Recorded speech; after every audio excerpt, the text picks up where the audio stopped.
Hello student, नमस्कार। मेरा नाम है सरस्वती और आज मैं आपको पढ़ाने वाली हूँ बोर्ड मास, जो कि मैथ का सबसे इम्पोर्टेंट भाग होता है, या आप ये समझ लीजिए कि मैथ की जड़ होती है बोर्ड मास। अगर आपने बोर्ड मास समझ लिया तो आपने मैथ आधे से ज्यादा सॉल्व कर ली, क्योंकि बोर्ड मास ही एक ऐसी चीज है जिसमें प्लस माइनस मल्टीप्लाई एडिशन ये सब कुछ होता है, और ये सब कुछ सिर्फ बोर्ड मास में ही आपको देखने को मिलेगा।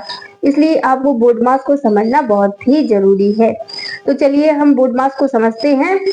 बोर्ड मास एक मैथ का नियम होते हैं। मैथ का नियम है कि आपको मैथ को किस तरीके से सॉल्व करना है, पहले प्लस करना है कि माइनस करना है कि गुणा करना है या भाग करना है। ठीक है, तो B4 होता है ब्रैकेट। अब ब्रैकेट भी हमारे 3 प्रकार के होते हैं, एक ये वाला ब्रैकेट, एक ये वाला, एक ये वाला और एक ये वाला। 4 प्रकार के ब्रैकेट होते हैं, जिसमें से हमें स्टेप बाय स्टेप सबको सॉल्व करना होता है। अभी आप ऊपर ऊपर समझ लीजिए कि बोर्ड मास का मतलब क्या होता है। ठीक है, तो सबसे पहले किसी भी सवाल में ये सब होता है, उसमें से हम सबसे पहले ब्रैकेट को सॉल्व करते हैं। अगर आपको कुछ समझ में नहीं आ रहा है तो आप परेशान मत होइए, मैं एक एक से आपको आगे सवाल बताऊंगी, वहां समझाऊंगी। ओके, ओ का मतलब होता है ऑफ। अगर आपको सवाल में कहीं इस तरीके से कोई सवाल मिल जाता है और बाहर कोई संख्या लिखी होती है तो उसको बोलते हैं का मतलब कि ऑफ। इसका यहाँ पर गुणा होगा, पहले ब्रैकेट सॉल्व होगा, मतलब कि ये 7 हो जाएगा और बाद में ये 2 है, 2 गुणा के रूप में बदल जाएगा और फिर ये कितने हो जाएंगे, 14। इस तरीके से ये ऑफ वाला होता है, जो मैं आगे आपको समझाऊंगी। अभी बस थोड़ा ऊपर ऊपर देखते जाइए। D फॉर होता है डिवीजन, डिवीजन का मतलब होता है भाग। M फॉर होता है मल्टीप्लिकेशन, मल्टीप्लिकेशन का मतलब होता है गुणा।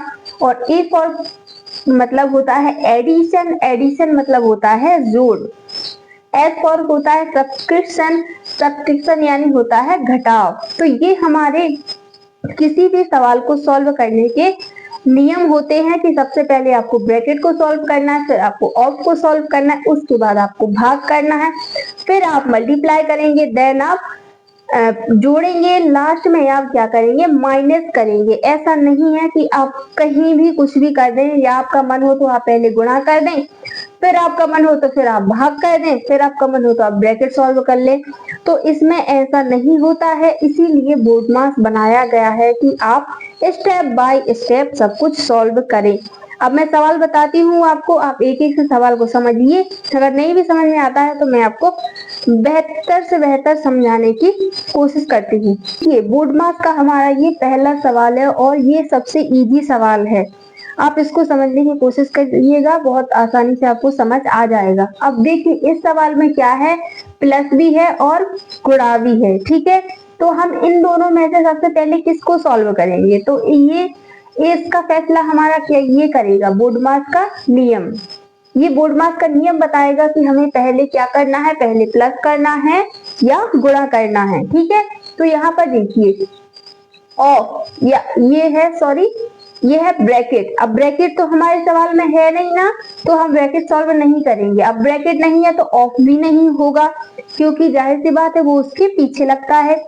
इसमें डिवीजन, डिवीजन भी नहीं है तो डिवीजन भी नहीं सॉल्व होगा। इसके बाद क्या आया अपना गुणा यानी मल्टीप्लिकेशन, तो हमारा इस यहाँ पर क्या है गुणा, जो कि इस सवाल में है। तो हम प्लस, पहले प्लस है तो पहले प्लस को सॉल्व नहीं करेंगे, हम करेंगे गुणा को सॉल्व।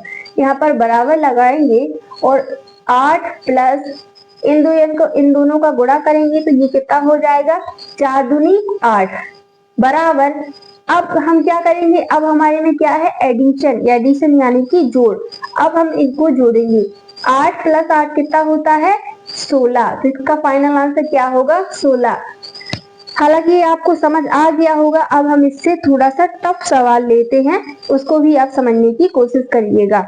ये अभी हमारा दूसरा सवाल है, जिसमें क्या है, जिसमें ब्रैकेट भी है, प्लस भी है और गुणा भी है। अब हम इसमें सबसे पहले किसको सॉल्व करें, तो जैसा कि हमारे बोर्डमास के नियम में ही सबसे पहले क्या आता है, हमारा ब्रैकेट आता है, तो हम सबसे पहले ब्रैकेट को सॉल्व करेंगे। अब ब्रैकेट को किस तरीके से सॉल्व करेंगे वो आप देखिए। यहाँ पर हम ब्रैकेट को क्या करेंगे कि ब्रैकेट के अंदर जो भी होगा, चाहे वो गुणा हो चाहे वो भाग हो, कुछ भी हो, ब्रैकेट के अंदर जो होगा हम उसको सॉल्व करेंगे। अब यहाँ पर आप कुछ लोग ये नियम लगा देते हैं कि दीदी इसमें तो क्या है, इसमें तो प्लस है, और प्लस तो हमारा क्या है, फोर्थ या फिफ्थ नंबर पर होता है, फिफ्थ नंबर पर हम सॉल्व करते हैं। लेकिन हम यहाँ पर सबसे पहले इसको कैसे सॉल्व करें, तो ये नहीं है, आपको सिर्फ ये देखना है कि ये ब्रैकेट है और ब्रैकेट के अंदर जो भी होगा हमको उसको सॉल्व करना है। ओके, तो यहाँ पर ब्रैकेट को सॉल्व करते हैं तो ये कितना हो जाएगा, दोनों के बीच में प्लस लगा है, तो 10 और 5 कितना होता है, 15 गुणा 2। अब यहाँ पर देखिए इन दोनों का क्या होगा, गुणा होगा, तो 15 दूनी कितना होता है, 30। 30 इसका फाइनल आंसर होगा। ठीक है, अब चलिए हम इससे थोड़ा, अब देखिए अब हमारा ये तीसरा सवाल है, इसमें क्या है, इसमें ब्रैकेट नहीं है लेकिन इसमें प्लस भी है, भाग भी है और गुणा भी है। अब चलिए देखिए इसको किस तरीके से सॉल्व करते हैं। तो सबसे पहले बराबर लगाएंगे, यहाँ पर देखेंगे कि इसमें ब्रैकेट नहीं है तो ब्रैकेट नहीं सॉल्व होगा, ऑफ नहीं है तो ऑफ नहीं सॉल्व होगा।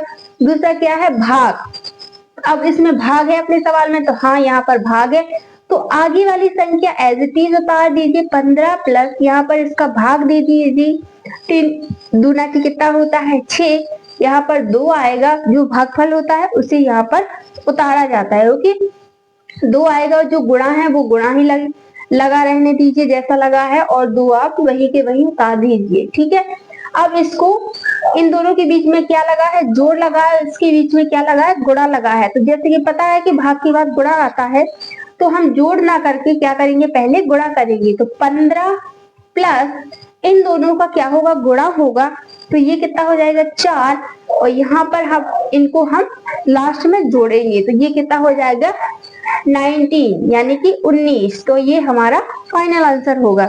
अब चलिए हम इससे और टफ सवाल लेके देखते हैं। हमारा इससे और टफ वाला सवाल है, इसको आप ध्यान से समझिएगा। यहाँ पर क्या लगा है, यहाँ पर कोष्ठक के बीच में प्लस लगा है, यहाँ पर क्या है, भाग है, और यहाँ पर गुणा है। तो सबसे पहले क्या होगा, ब्रैकेट सॉल्व, सबसे पहले ब्रैकेट सॉल्व करेंगे, तो ये कितना हो जाए, ये हमारा कितना होगा, 20, भाग नहीं का नहीं आएगा, जैसा है वैसा ही, 4 गुणा 3। इसके बाद हमारा भाग सॉल्व होगा, जो कि हम करते ही है, ब्रैकेट के बाद ऑफ नहीं है इसमें, तो भाग सॉल्व होगा। इसका इसमें भाग देंगे तो 4 पंचा 20 होता है, गुणा लगा है तो गुणा लगा देंगे, और 3 वही के वही उतार देंगे, 5 दिया कितना होता है, 15। इसका फाइनल आंसर क्या हुआ, 15। अगर आपको ये किसी भी तरीके से समझ नहीं आते हैं या आपको कोई भी डाउट रहता है तो आप कमेंट कर सकते हैं, मैं आपको वहां पर जवाब जरूर दूंगी। ठीक है, तो यहाँ पर बेसिक से बेसिक मैथ पढ़ाई जाती है या ऑल सब्जेक्ट पढ़ाए जाते हैं, चाहे आप हिंदी देख लीजिए, इंग्लिश देख लीजिए या मैथ देख लीजिए, यहाँ पर ऑल सब्जेक्ट पढ़ाए जाते हैं, बिगिनर्स को मजबूत करने के लिए पढ़ाए जाते हैं। तो आप चैनल को फॉलो जरूर कर लीजिएगा ताकि आपको आगे भी ये वीडियोस मिलती रहें। और ये हमारा 5th नंबर का सवाल है, तो देखिए ये हमारा 5th नंबर का सवाल है। अब हम इसको सॉल्व करते हैं, ये थोड़ा टफ है, आप ध्यान से बोर्ड पर देखिएगा। ओके, तो इसमें सबसे पहले ब्रैकेट सॉल्व करेंगे, तो ब्रैकेट में क्या है, भाग है, तो यहाँ पर 5 का 30 में भाग दिया जाएगा, तो 5 छक्का 30, 6 आएगा, यहाँ पर गुणा 2 लिख देंगे, एज इट इज जितना भाग देने के बाद जो जितना बचा है उसको एज इट इज उतार देंगे, प्लस 8 माइनस 3, भाग ब्रैकेट सॉल्व हो गया अपना, ब्रैकेट सॉल्व हो गया अपना। इसके बाद हम सॉल्व करेंगे क्या, मल्टीप्लाई, तो यहाँ पर क्या होगा, इसका इसमें मल्टीप्लाई होगा, तो ये कितना हो गया, हो जाएगा 6 दूनी 12 प्लस 8 माइनस 3।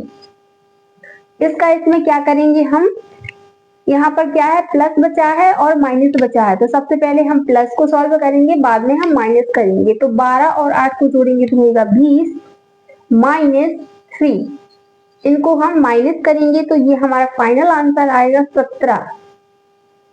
अगर आपको ये समझ में आता है तो वीडियो को एक लाइक जरूर कर दीजिएगा और अपने दोस्तों के साथ में इस वीडियो को शेयर कर दीजिएगा। ये बोर्ड मार्क्स का बेसिक लेवल था, अगर आपको इसको एडवांस लेवल में समझना है तो कमेंट करिएगा, मैं आपको बिल्कुल एडवांस लेवल में भी बताऊंगी। बट अभी को फिलहाल ये बेसिक लेवल का ही है।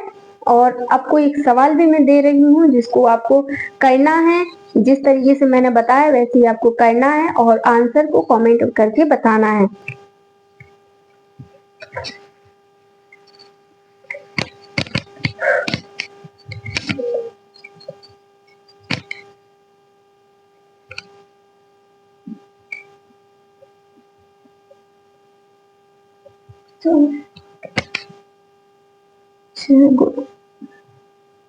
दो 10